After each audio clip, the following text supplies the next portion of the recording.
दोस्तों पिछले भाग में आप सभी ने भगवान विष्णु के सभी 10 अवतारों और सभी डायमेंशन के बारे में जाना था। साथ ही ये भी जाना था कि वो धरती पर अवतार क्यों लेते हैं और उनके सभी अवतारों में कितनी शक्तियां होती हैं। दोस्तों आज की इस वीडियो में हम आपको कुछ और इंटरेस्टिंग बातों को बताने वाले हैं जो काफी इंफॉर्मेटिव और रहस्यमय है।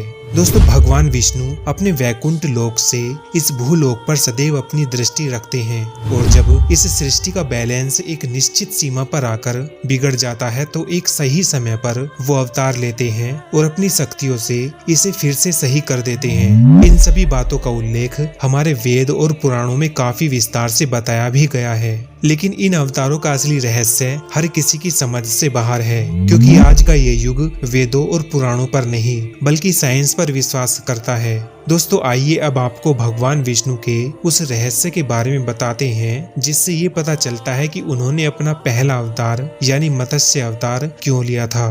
दोस्तों सनातन धर्म में सतयुग, त्रेता युग, द्वापर युग और कलयुग इन 4 युगों का वर्णन मिलता है। इन 4 युगों को मिलाकर एक महायुग बनता है और इस समय हम सभी इस साइकिल के अंतिम युग यानी कलयुग में जी रहे हैं। और एक महायुग का चक्र पूरा होने से पहले एक प्रलय आती है जिसके बाद इस धरती पर रहने वाले लगभग सभी जीवों का नाश हो जाता है। लेकिन जो भगवान के सच्चे भक्त होते हैं वो इस महाप्रलय में भी भगवान की कृपा दृष्टि से बच जाते हैं, जिसके बाद इन्हीं बचे हुए जीवों से एक नए युग का आरंभ होता है और आगे इसी क्रम में ये सृष्टि का चक्र चलता रहता है। पौराणिक ग्रंथों और कथाओं में भी हमें ऐसे ही महाप्रलय और युग परिवर्तन का उल्लेख मिलता है।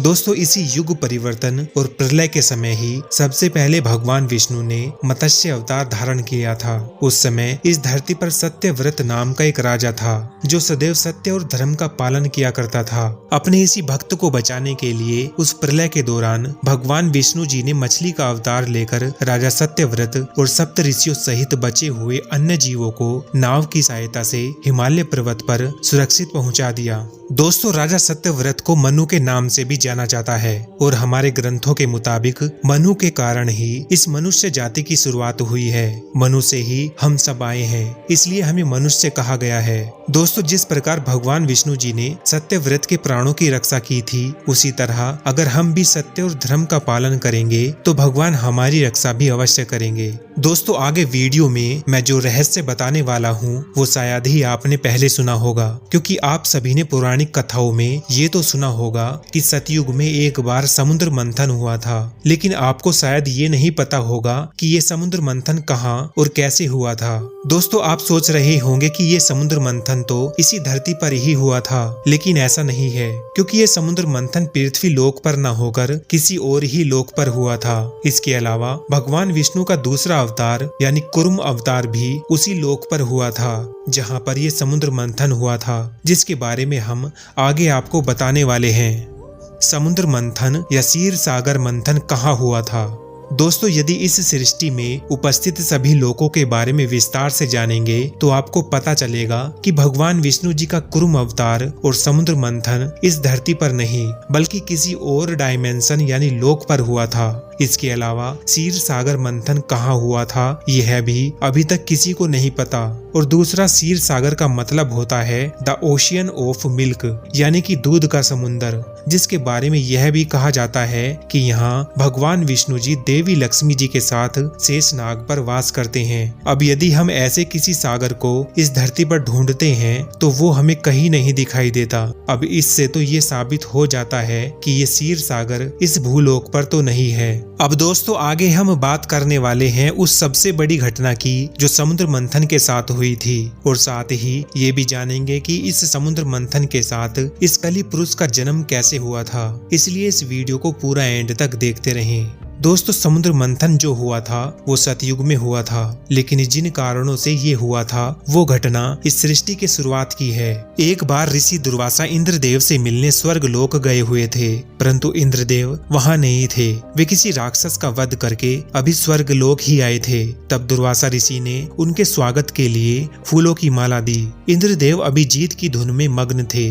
उन्होंने मग्नता में वो फूलों की माला अपने गज यानी हाथी को पहना दी और जब पुनः सभा हुई तो दुर्वासा ऋषि उनसे मिलने आए तो उन्होंने देखा कि उनके फूलों की माला हाथी के पैरों में पड़ी थी। ये देखकर दुर्वासा ऋषि को क्रोध आ गया और उन्होंने श्राप दे डाला कि जिस ऐश्वर्य में तुमने मेरे उपहार का अपमान किया वो ऐश्वर्य तुमसे छिन जाएगा। इसके बाद धन और मान की हानि होने लगी, देवता कमजोर होने लगे, जिसके कारण चारों तरफ हाहाकार मच गया और देवताओं पर राक्षस हावी होने लगे और वे उन्हें हर एक युद्ध में हराते जा रहे थे, जिससे अब राक्षसों की संख्या देवताओं से भी दोगुनी हो गई थी। तब सभी देवता मदद के लिए भगवान विष्णु जी के पास पहुँचे।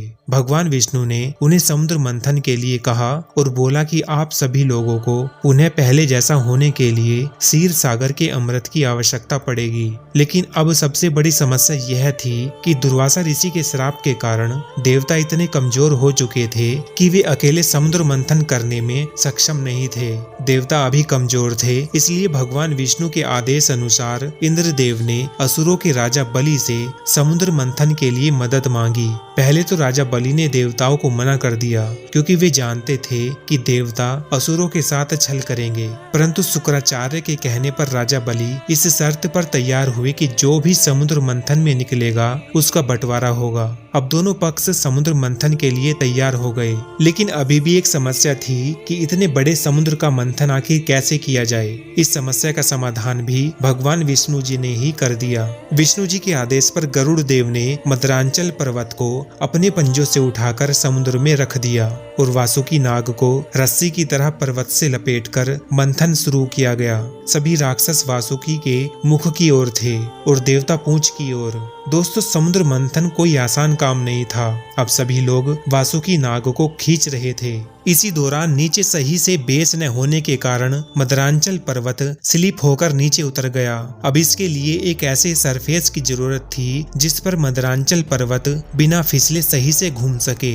इसलिए भगवान विष्णु ने एक ऐसे जीव का अवतार लिया जो इस जरूरत को पूरी तरह से पूरा कर सकता था, यानी कछुआ। और यही अवतार भगवान विष्णु जी का कुर्म अवतार कहलाया। अब भगवान विष्णु के इस अवतार ने मदरांचल पर्वत को अपने ऊपर रख लिया, जिसके बाद समुद्र मंथन शुरू हुआ। उसमें से बहुत सारे कीमती आभूषण के साथ पहले हलाहल नामक तेज विष निकला।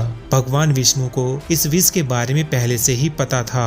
उन्होंने देवताओं को इसके बारे में पहले इसलिए नहीं बताया क्योंकि वे जानते थे अगर उन्हें बता दिया तो विष के कारण देवता इस मंथन को नहीं करते, इसलिए उन्हें सिर्फ अमृत के बारे में बताया था। अब चूंकि हलाहल विष निकल गया था और सभी इसके वेग से मूर्छित होने लगे, परंतु शर्त अनुसार इसे आधा देवता तथा आधा असुरों को पीना था, परंतु दोनों में हलाहल विष के इस तेज को सहने की शक्ति नहीं थी। फिर भगवान भोलेनाथ ने भगवान विष्णु के कहने पर विषपान किया, परंतु इस विष के तेज से भोलेनाथ भी जलन से प्रभावित होने लगे। तब शक्ति रूपी देवी पार्वती ने उस विष को अपने हाथों से भोलेनाथ के गले में ही रोक दिया। इस विष के प्रभाव से भोलेनाथ का कंठ नीला पड़ गया। तब से भोलेनाथ का नाम नीलकंठ पड़ गया। परंतु इस क्रिया में विष की एक बूंद राक्षस कली के मुख में जा गिरा और कली का शरीर खत्म हो गया। दोस्तों, कली पुरुष का शरीर तो नहीं रहा, लेकिन इस हलाहल के कारण वो पहले से और भी ज्यादा शक्तिशाली हो गया था।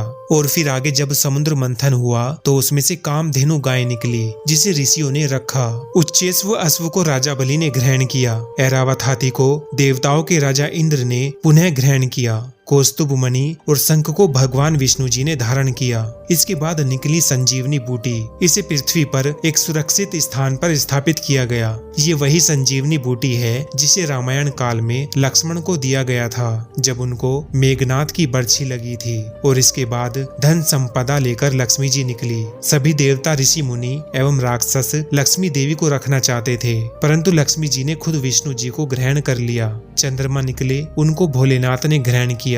इसके बाद परिजात वृक्ष और कल्प वृक्ष निकला, जिसे स्वर्ग में स्थापित किया गया। फिर निकली रंभा, जिसे स्वर्ग की अप्सरा बनाकर स्वर्ग में रखा गया। इसके बाद निकली वारुणी देवी यानी सुरा देवी यानी गोडेस ऑफ अल्कोहल, जिसे असुरों ने ले लिया। और अंत में भगवान धन्वंतरी अपने हाथों में अमृत कलश लेकर निकले, जिसके लिए असुर और देवता लोग आपस में लड़ने लगे। तभी गरुड़ देव उस अमृत कलश को लेकर आकाश में उड़ गए और इस दौरान उस कलश में से कुछ बूंदे हरिद्वार, प्रयागराज, नासिक और उज्जैन में गिरे थे। और तभी से इस क्षेत्र में हर 12 साल बाद किसी एक जगह पर कुंभ कुंभ मेला होता है। कई लोगों का मानना है कि हर 12 वर्ष पर फिर से वो अमृत प्रकट होता है। उस वक्त स्नान करने से रोग दोष दूर हो जाते हैं। अब इस अमृत के लिए सभी लोगों ने लड़ना शुरू कर दिया और तभी भगवान विष्णु ने मन को मोहित कर देने वाली मोहिनी अवतार धारण कर लिया। यह अवतार इतना मोहित कर देने वाला था कि केवल राक्षस ही नहीं बल्कि सभी लोग मोहित हो गए थे और यहीं से मोहपथ की शुरुआत हुई थी। इसके बाद मोहिनी राक्षसों से कहती है कि अगर मुझे पाना है तो तुम सब थोड़ा इंतजार करो। इस अमृत को मैं समानता से सभी में बांट दूंगी, लेकिन पहले आधा अमृत देवताओं को दे देने के बाद बाकी का आधा और मैं दोनों तुम्हें मिल जाएंगे। ऐसा कहकर मोहिनी ने राक्षसों को मना लिया और पूरा अमृत देवताओं को पिला दिया। लेकिन राहु केतु नाम के एक असुर ने अपना वेश बदलकर अमृत का ग्रहण कर लिया, जिसके पश्चात विष्णु जी ने अपने सुदर्शन चक्र से उसका धड़ अलग कर दिया। लेकिन राहु केतु ने अमृत का पान कर लिया था, जिस कारण वो अब अमर हो चुका था, जिसकी वजह से उसकी मृत्यु न होकर वो 2 ग्रहों में बदल गया। उसका सर वाला हिस्सा राहु के नाम से जाना जाता है और शरीर वाला हिस्सा केतु के नाम से। तो दोस्तों ये था सतयुग का समुद्र मंथन। लेकिन इन सब में कली पुरुष जो विष की बूंदे पड़ने के कारण अस्तित्वहीन हो गया था, अब इसी दौरान उसने भी अमृत की कुछ बूंदों का पान कर लिया था, जिससे अब वह पुनः जीवित हो चुका था, किंतु उसके पास शरीर नहीं था। दोस्तों कली पुरुष अभी भौतिक रूप में नहीं आया है, परंतु वो अपनी शक्तियों से इंसान पर काबू पा सकता है और कलयुग के अंत में वो भौतिक रूप में भी आ जाएगा। तब वो पाताल से असुरी शक्तियों को आजाद करके इंसानों पर राज करेगा। दोस्तों ये सभी घटनाएं इस कलयुग से पहले के युगों में घट चुकी है, जो एक क्रमबद्ध तरीके से इस कलयुग से जुड़ी है, जिसके बारे में पूरी जानकारी हम अपने आने वाले अगले एपिसोड में आपको बताएंगे। इस वीडियो में बस इतना ही। मिलते हैं आपसे अगली वीडियो में, तब तक के लिए जय श्री राम।